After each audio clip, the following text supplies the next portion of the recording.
तो पेश करते हैं श्रीमद् भगवद गीता का एपिसोड 36 अध्याय 7 भगवत ज्ञान आप सबके पसंदीदा यूट्यूब चैनल गीता ज्ञान के माध्यम से।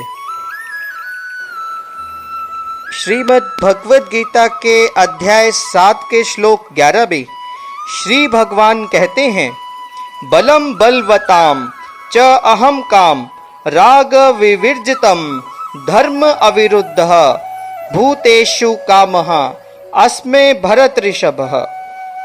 अर्थात मैं बलवानों का कामनाओं और इच्छा से रहित बल हूँ। हे भरत श्रेष्ठ, मैं वह काम हूँ जो धर्म के विरुद्ध नहीं है। तुम जान लो कि मेरी शक्ति द्वारा सारे गुण प्रकट होते हैं, चाहे वे सतुगुण हो या रजोगुण या फिर तमोगुण।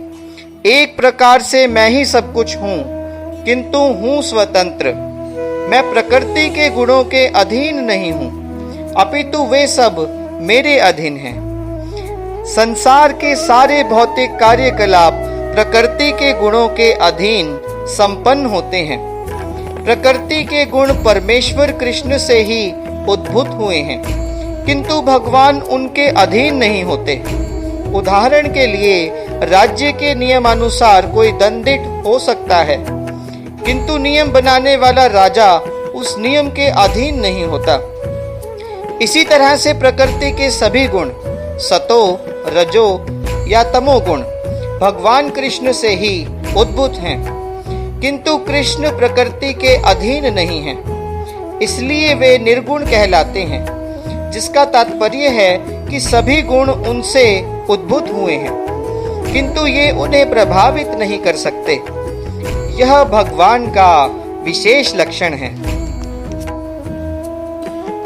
अगले श्लोक में श्री भगवान कहते हैं, तीनों गुण सतो रजो और तमोगुण, इनके द्वारा मोहग्रस्त यह सारा संसार मुझ गुणातीत और अविनाशी को नहीं जानता। सारा संसार प्रकृति के 3 गुणों से मोहित है।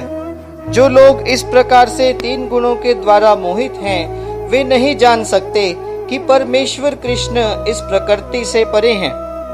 हर एक जीव को प्रकृति के वशीभूत होकर एक विशेष प्रकार का शरीर मिलता है और तद अनुसार उसे एक विशेष मनोवैज्ञानिक और शारीरिक कार्य करना होता है।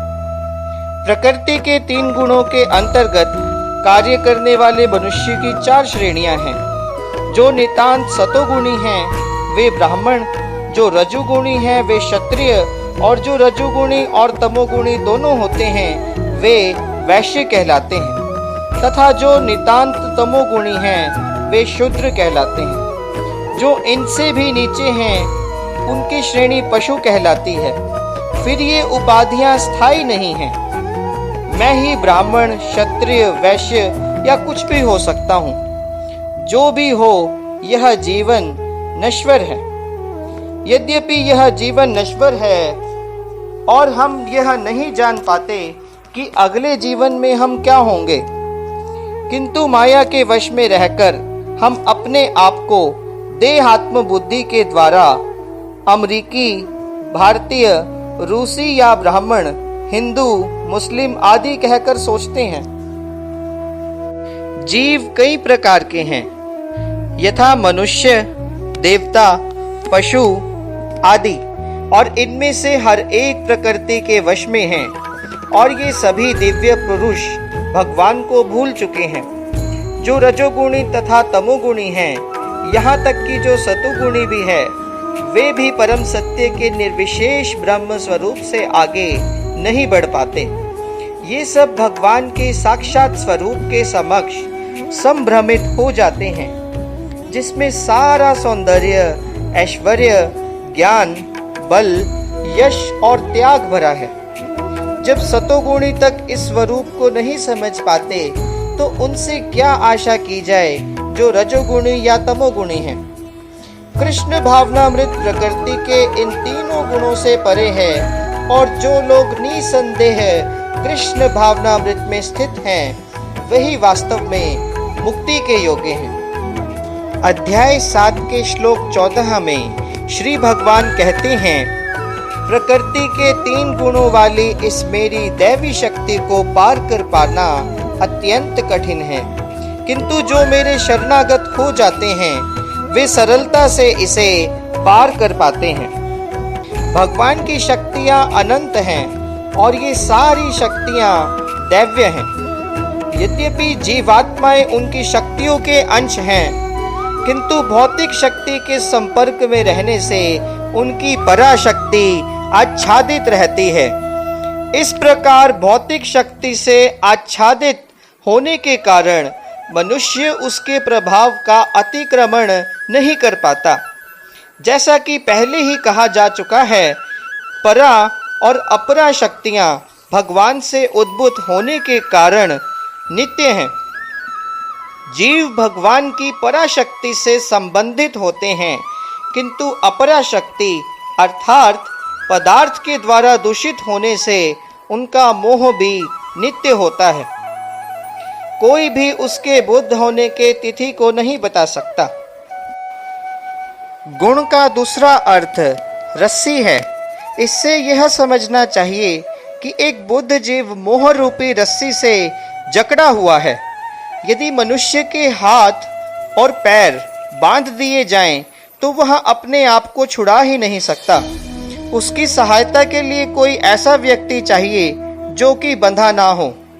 चूंकि एक बंधा हुआ व्यक्ति दूसरे बंधे हुए व्यक्ति की सहायता ही नहीं कर सकता, तो रक्षक को मुक्त होना चाहिए। तो इसीलिए केवल कृष्ण या उनके प्रामाणिक प्रतिनिधि गुरु ही बुद्ध जीव को छुड़ा सकते हैं। बिना ऐसी उत्कृष्ट सहायता के भव बंधन से छुटकारा नहीं मिल सकता।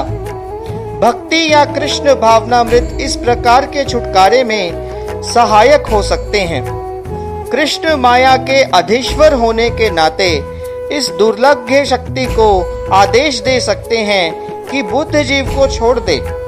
श्रीमद् भगवद गीता के अध्याय 7 के श्लोक 15 में श्री भगवान कहते हैं, न माम दुष्कृतनः मूढ़ाः प्रपद्यन्ते नर अधमः मायया अपहृतः ज्ञानः आसुरम भावम आश्रिताः। अर्थात जो निपट मूर्ख है, जो मनुष्यों में अधम है, जिनका ज्ञान माया द्वारा हर लिया गया है और जो असुरों की नास्तिक प्रकृति को धारण करने वाले हैं। भगवद गीता में यह कहा गया है कि श्री भगवान के चरण कमलों की शरण ग्रहण करने से मनुष्य प्रकृति के कठोर नियमों को लांघ सकता है। यहाँ पर यह प्रश्न उठता है कि फिर तो सारे विद्वान, दार्शनिक, वैज्ञानिक, व्यापारी, शासक और जनता के नेता सर्वशक्तिमान भगवान श्री कृष्ण के चरण कमलों की शरण क्यों नहीं ग्रहण करते? बड़े बड़े जन नेता विभिन्न विधियों से विभिन्न योजनाएं बनाकर अत्यंत धैर्य पूर्वक जन्म जन्मांतर तक प्रकृति के नियमों से मुक्ति की खोज करते हैं, किंतु यदि वही मुक्ति भगवान के चरण कमलों की शरण ग्रहण करने मात्र से संभव हो, तो ये बुद्धिमान और श्रमशील मनुष्य इस सरल विधि को क्यों नहीं अपनाते? गीता इसका उत्तर अत्यंत स्पष्ट शब्दों में देती है। समाज के वास्तविक विद्वान नेता यथा ब्रह्मा, शिव, कपिल, कुमारगण, मनु, व्यास, देवल, असित, जनक, प्रहलाद, बलि और उनके पश्चात मध्वाचार्य, रामानुजाचार्य, श्री चैतन्य और बहुत से अन्य श्रद्धावान दार्शनिक, राजनीतिज्ञ, शिक्षक, विज्ञानी ये सब आदि हैं जो सर्वशक्तिमान परम पुरुष के चरणों में शरण लेते हैं। किंतु जो लोग वास्तविक में दार्शनिक, विज्ञानी, शिक्षक, प्रशासक आदि नहीं हैं, किंतु भौतिक लाभ के लिए ऐसा बनते हैं, वे परमेश्वर की योजना या पथ को स्वीकार नहीं करते। उन्हें ईश्वर का कोई ज्ञान नहीं होता। वे अपनी सांसारिक योजनाएं बनाते हैं और संसार की समस्याओं को हल करने के अपने व्यर्थ प्रयासों के द्वारा स्थिति को और जटिल बना लेते हैं। तो इसके साथ ही श्रीमद् भगवद गीता का एपिसोड 36 पूर्ण होता है। अगर साथियों हमारी वीडियो पसंद आए तो वीडियो को लाइक करें, हमारे YouTube चैनल गीता ज्ञान को सब्सक्राइब करें और इस वीडियो को आगे ज़्यादा से ज़्यादा शेयर करें। धन्यवाद।